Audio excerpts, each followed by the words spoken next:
আসসালামু আলাইকুম ভিউয়ার্স, আমি সানিয়া জাহান বলছি। আর্ক টেকনোলজির পক্ষ থেকে সকলকে স্বাগতম। সূত্রের সাহায্যে আজকে আমরা বর্গ নির্ণয় করব। নবম-দশম শ্রেণীর ৩.১-এর গ নাম্বার 4y - 5x। এটা আমি তোমাদের সলভ করে দেখাবো।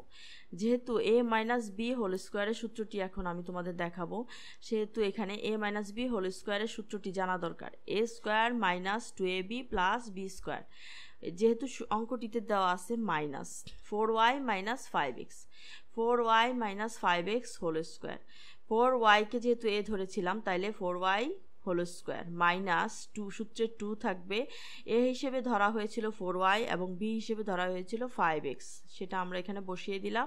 প্লাস b হিসেবে যেহেতু 5x ধরেছিলাম, 5x হোল স্কোয়ার হবে।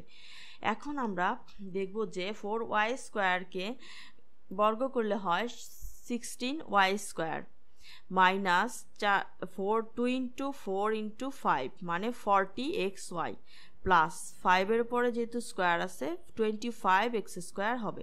এটাই হচ্ছে আমাদের আনসার। আমাদের চ্যানেলটি যদি তোমাদের ভালো লেগে থাকে অবশ্যই লাইক, কমেন্ট, সাবস্ক্রাইব করে পাশেই থাকবে।